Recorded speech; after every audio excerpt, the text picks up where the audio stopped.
Mesdames et messieurs, je traiterai d'un problème tout à fait particulier qui est un peu d'ordre simplement de lecture des documents que nous connaissons bien, Viollet-le-Duc, Paul Abraham, Planat et Choisy, bien sûr, qui traitent du problème de l'arc-boutant. Et en second temps, je ferai un petit panorama des travaux qui ont été exécutés depuis ce que disait tout à l'heure l'architecte-ingénieur sur les problèmes de la reprise des fondations de la tour Brunin. D'après Viollet-le-Duc, on donne le nom d'arc-boutant aux arcs extérieurs qui, par leur position, sont destinés à contrebuter la poussée des voûtes en arc d'ogive. Leur naissance repose sur les contreforts. Leur sommet arrive au point de la poussée réunie des arcs doubleaux et des arcs d'ogive. D'après Paul Abraham, dans son livre Viollet-le-Duc et le rationalisme médiéval, Viollet-le-Duc distingue deux types d'arc-boutant, l'arc-boutant arc et l'arc-boutant étai, le second seul correspondant à la véritable fonction de l'arc-boutant. Si Auguste Choisy s'accorde à la théorie de la poussée inclinée de l'arc qui permet de reporter sur l'acculé non seulement la poussée tout entière, mais une partie de la charge verticale, Planat, dans son encyclopédie, fait justice de la théorie des arcs étais.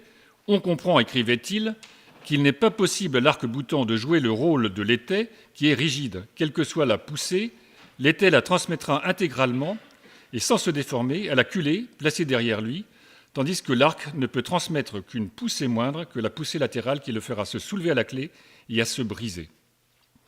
Avec ouvertures égales et poids égaux, l'arc surhaussé ne fournira qu'une contrebutée notablement inférieure à cela de l'arc surbaissé ou même de plein cintre.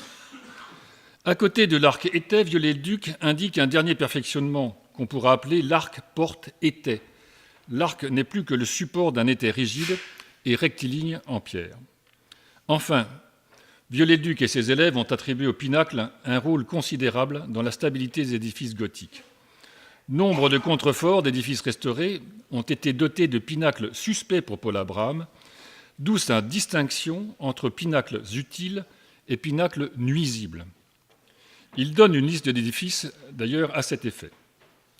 Qu'en est-il pour le sujet qui nous intéresse, la cathédrale de Tournai ? Nous aurons, grâce aux interventions de Laurent Delhouzet, l'archéologue du bâti, et Bruno de Matelin, ingénieur du bureau d'études Bancon, une approche à la fois historique et statique d'un dispositif double d'arc-boutant de la cathédrale de Tournai.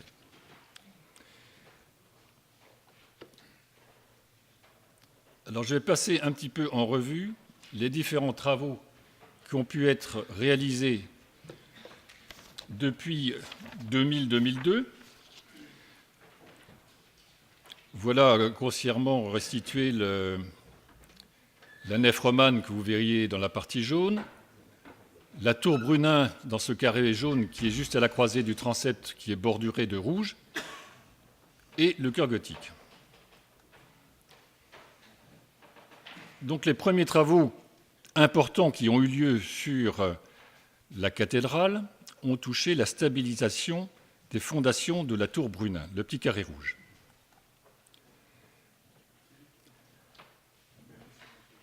Alors voilà grossièrement la coupe en ce qui concerne la géologie, avec les remblais et le calcaire dont tout à l'heure on voyait une cartographie. Les travaux ont démarré par un constat des fissures très importantes dans les maçonneries. Et voyez les dispositifs qui ont été des dispositifs de carottage et puis du coulage du jet grouting qui ont complètement immobilisé la nef, une partie de la nef et le transept.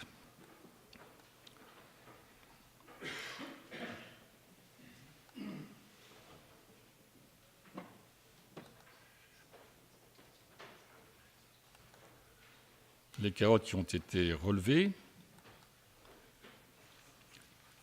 Opération qui a suivi la restauration de la nef romane entre 2003 et 2008. Ces travaux ont touché la restauration de l'ensemble des façades avec les vitraux, leur serrurerie, la réfection complète des couvertures, où ont été restitués les dispositifs de couverture en plomb pour la nef et les bas-côtés et couverture en tuiles plates vernissées pour la petite chapelle que vous voyez dans le bas à droite, la chapelle Saint-Louis. Cette façade qui, à l'heure actuelle, apparaît tout en pierre, en fait, à l'origine, était protégée par des badigeons de couleur et qui exprimaient à la fois les remplissages et les structures avec des couleurs différentes. La grosse problématique de la restauration de telles façades, au regard de la nature du matériau qui est la pierre, c'est que les enduits s'accrochent très difficilement sur ce calcaire carbonifère. On a toutefois conservé avec beaucoup de soin 3 éléments qui sont sur le côté nord et qui, pour nous, sont un témoin précieux pour une restitution, mais aussi des études archéologiques de la façade ancienne. Donc les opérations ont touché d'abord un nettoyage des façades, après essai de différents types de microgommages, le changement, remplacement de pierre, et là, sous l'œil averti de l'archéologue, nature de la pierre, taille de la pierre, finition et type de mortier concernant les joints. Problème de stabilité dans cette coursive haute en dessous de la couverture de la nef, où toutes les dalles sont fracturées, il a fallu les reprendre par-dessous par des plats en inox reliés à travers les joints à la maçonnerie de blocage, sans pouvoir ainsi démonter l'ensemble des pierres qui sont de toute épaisseur et toute longueur, reprise des différents arcs, études concernant les chapiteaux qui avaient disparu suivant des témoins, moulages et restitutions, démontage complet de l'escalier de la porte mantille et réfection à neuf de cet ensemble, restauration de la façade occidentale qui est un pur produit du XIXe siècle mais qui a été conservé dans son dernier état. Et on voit sur la partie de gauche l'intrusion au XVIe siècle d'une grande fenêtre, puis après qui a été remplacée par cette grande rosace, qui est dotée de vitraux du XIXe siècle. Ici, c'est la pathologie qui a été relevée concernant les maçonneries et l'ensemble des sculptures. Restauration des petites tourelles d'escalier latérales. Restauration des charpentes et couvertures.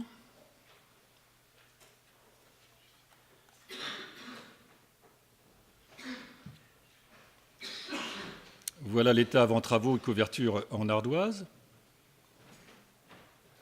Couverture qui avait été refaite juste après la guerre 39-45, sur une charpente en béton armé qui avait reçu des solivages en sapin.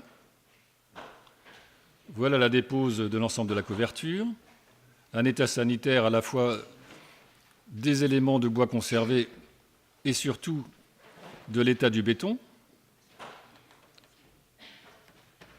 Repose de nouveaux chevrons là où c'était nécessaire, réfection des lucarnes et pose de bacs en plomb.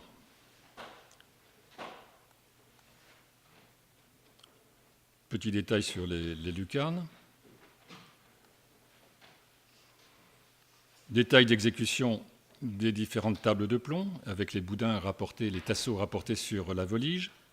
Le façonnage avec le double recouvrement sur le tasseau.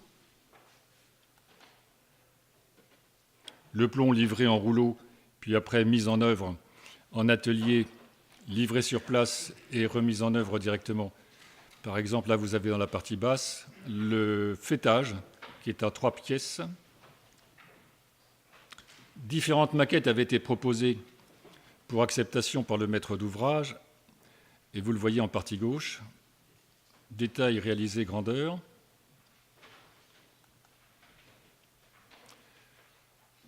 Travail de réalisation de la couverture en plomb des tourelles, où on a rapporté pour finir les tasseaux des espèces de flamèches qui ont été par la suite dorées,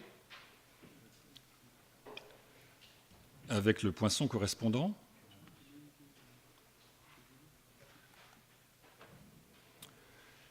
Une boîte à eau avait été retrouvée, ce petit visage que nous avons au centre de la photo, dans la partie basse, et conservée dans les archives, si on peut dire, de la cathédrale. Et plutôt que de copier quelque chose dont on ne connaissait pas forcément la provenance, on a préféré créer des nouvelles boîtes à eau qui s'inspirent en fait de motifs des chapiteaux. Concernant la chapelle Saint-Louis, grâce aux documents retrouvés, ça ici c'est la photo de la chapelle Saint-Vincent qui relie en fait l'évêché qui est à droite à la cathédrale. On a pu retrouver des dessins losangés en fait de couverture en tuiles, et à partir de différents modèles qui ont été retrouvés par Laurent Delouzet dans les retombées des voûtes dans les combles du chœur, on a pu restituer un ensemble de colorations qu'on a mises en œuvre. Ici, la réparation de la charpente, qui est une charpente tout à fait récente, la chapelle Saint-Louis. Et voilà différents modèles de tuiles vernissées, avec les différents dessins de représentation qui s'inspirent en fait du schéma losangé de la chapelle Saint-Vincent dont vous avez la photo en noir et blanc dans le bas de la page. Voilà le résultat tel qu'on peut le voir aujourd'hui.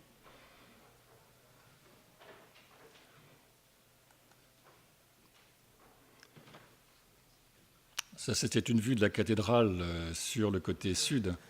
On voit à gauche la partie de l'évêché et au fond le bas-côté et la nef. Comme je vous parlais tout à l'heure de la restauration des façades, la restauration des vitraux a été entreprise avec démontage systématiquement de l'ensemble des verres, analyse critique avec Isabelle Lecoq, qui est spécialiste du vitrail.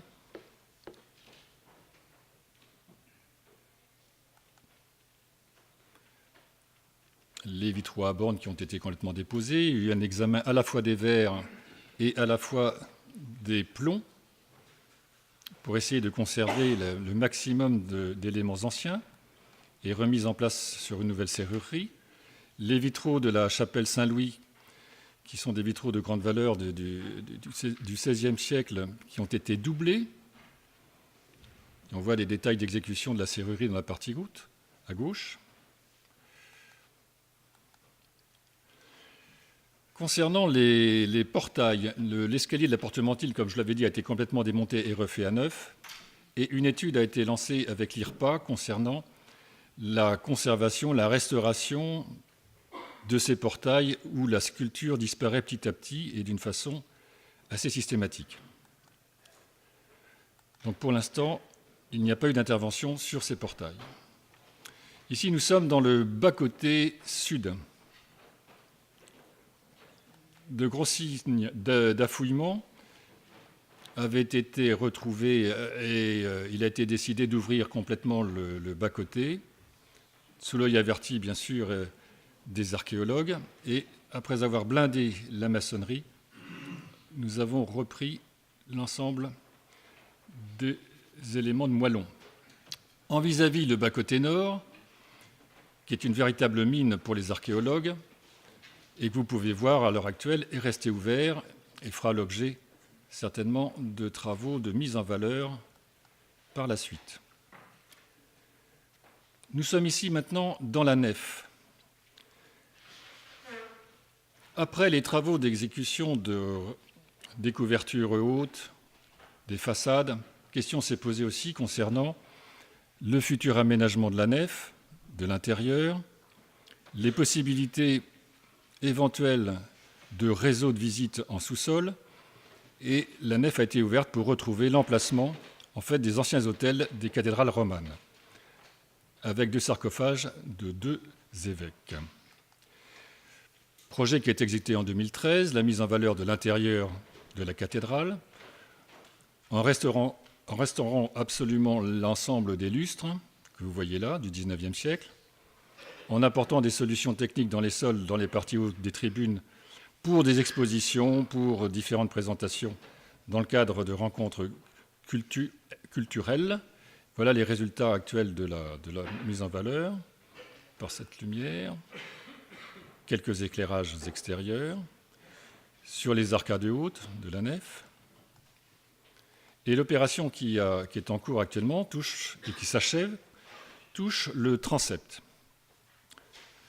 L'entreprise Monument a proposé, dans le cadre de l'installation de chantier, de réaliser en fait une base vie au niveau 40 mètres, de telle façon à faciliter l'exécution des travaux. Et pour cela, elle a mis en œuvre un plancher qui s'appuie sur les différentes tours et relié à la croisée. Ouvrage réalisé en structure métallique recevant un plancher bois recouvert d'une étanchéité et qui permet ainsi à la fois la livraison du matériel et l'exécution des travaux en hauteur.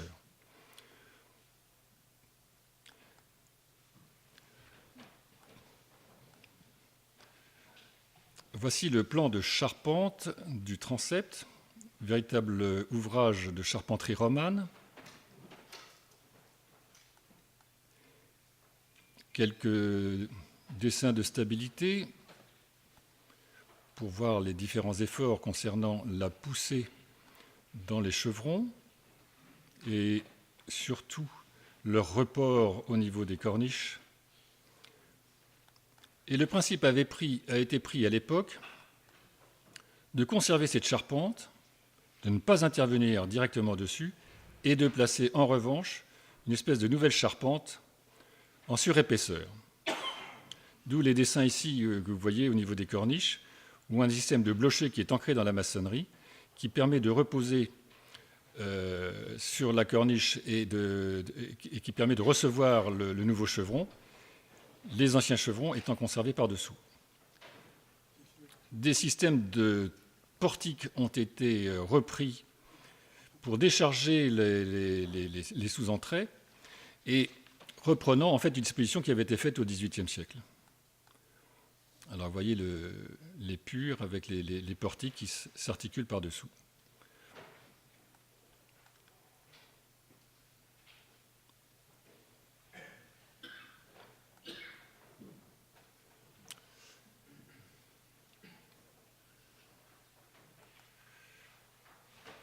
Alors voilà le système dont je vous parlais, le double chevron.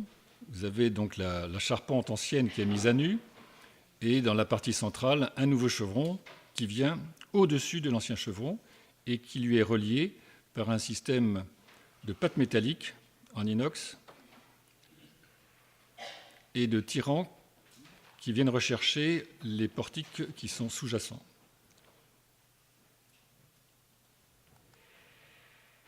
Voilà le détail de l'ancien chevron et du nouveau chevron reliés par ces éléments d'inox.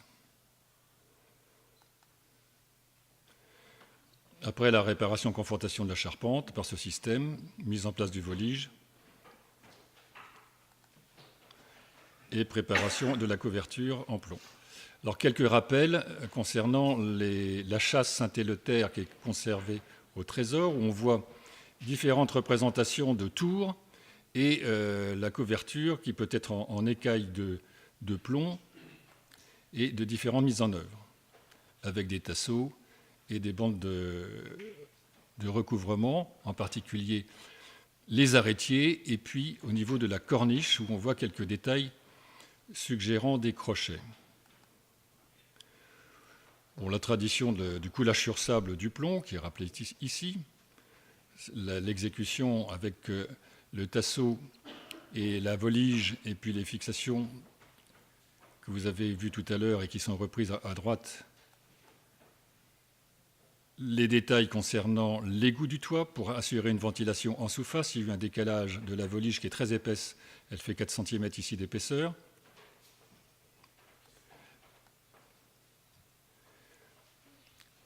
La mise en place des tables de plomb par rapport au bandeau, le cloutage avec le cuivre étamé des tables de plomb sur les tasseaux, les pattes étamées qui retiennent les tables de plomb avec les bandes de garantie, les détails de lucarne en plomb,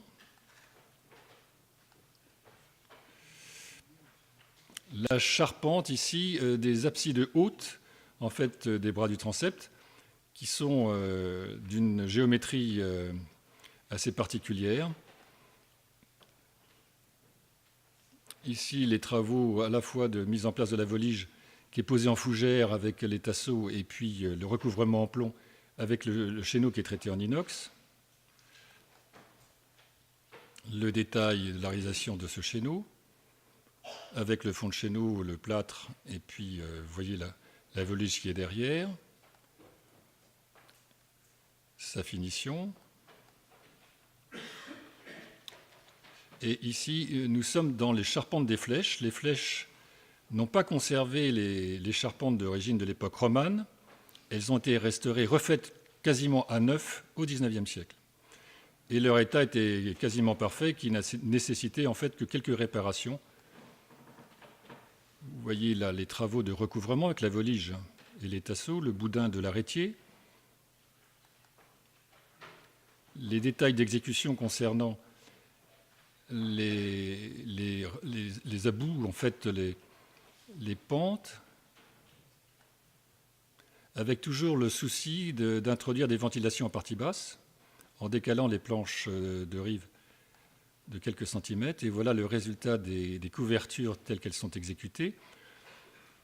On a proposé de marquer en fait les différents stades de construction de cet édifice, puisque les tours qui sont les tours orientales sont des tours beaucoup plus anciennes que les tours qui sont du côté occidental. Et sur les tours orientales, on a conservé une pose des tasseaux en fait, qui suit le versant, alors que sur le côté des tours occidentales, les tasseaux suivent les arêtes des tours. On avait imaginé au début de ces travaux, et avec présentation de différentes maquettes, de reposer les tables de plomb un peu comme un parquet un peu à la Hongrie, avec des éléments qui viennent se buter les uns contre les autres, tels qu'on retrouve à la cathédrale de Châlons-en-Champagne. Et en travaillant sur maquette et avec l'entreprise, il s'est avéré que ce système n'était pas du tout étanche et qu'il fallait absolument revoir notre projet, donc d'où l'exécution de ces travaux. Les travaux de reprise des abassons, structure, dispositif anti-pigeon et puis couverture en plomb. Et ici, voilà l'état de la croix sommitale de la croisée du transept. La jupe qui est en métal, qui devait recevoir en fait un recouvrement en cuivre. Tous ces éléments ont été complètement oxydés. On a pu récupérer quelques éléments concernant des boules, les ressouder, voilà les travaux qui ont été exécutés, puis mise en dorure. En fait, à l'origine, le mât central était en métal et les bras horizontaux étaient en bois. Le détail de l'égout des couvertures en plomb. Une présentation de maquettes concernant ces fameux crochets qui auraient pu exister sur la châsse tels qu'ils sont représentés. Et on a placé des trèfles qui ont été dorés. Des travaux de maçonnerie ont consisté à la réparation des élévations, réfection des joints, réfection aussi des pierres complètement éclatées. Sur certaines façades qui avaient été reprises après la guerre et même au XIXe siècle, les mortiers étaient des mortiers extrêmement solides et on a préféré les patiner, les conserver, plutôt que de les changer. Travail également d'accompagnement concernant les vitraux. Et là, nous sommes sur le bras sud du transept. Travail très intéressant de vitraux 16e restaurés au XIXe siècle par Capronnier. Et là, vous voyez des dessins, à la fois la représentation à gauche de l'ensemble de vitrail et quelques détails où il y a des problèmes d'usure concernant les grisailles, bien sûr, les jaunes d'argent, et puis des éléments rouges. Et on s'interroge sur les problèmes de présence de manganèse qui creusent toutes les surfaces des verres. Essai de mise en place de doublage dans la serrurerie, sur les fenêtres hautes. Et là, retour sur le chœur, avec un dispositif d'étaiement qui était mis en place par l'entreprise Monument, après la tornade de 1999, avec un système de tir en buton. Vous verrez cela demain en visitant la cathédrale. Le dispositif permet un accès sur l'ensemble des travées du chœur, dans les voûtes hautes et basses. Je ne rentrerai pas dans les détails de la construction du chœur et de son doublage au XIVe siècle. Laurent Le Loulouzet le fera beaucoup mieux que moi et vous le montrera sur place. Les étaiements des voûtes dans le chœur. Vous voyez l'état actuel du chœur qui est actuellement entouré d'échafaudages, d'éléments des trésillonnements et de passerelles qui attendent la restauration. Une campagne d'entretien se fait d'une façon régulière, de telle façon à la fois enlever les végétaux qui progressent sur les maçonneries et puis la vérification de l'ensemble des étaiements. Une petite vue sur la charpente du chœur, où une étude phytosanitaire a été réalisée par les services de la province. Bon, là, c'est les différents dessins sur les coupes et plans des zones fragiles, les problèmes de reprise d'étaiements butons sur les piles latérales. Bon, ça, c'est les voûtes. Et voilà le dispositif tel qu'il avait été mis en œuvre et adapté, que vous verrez demain.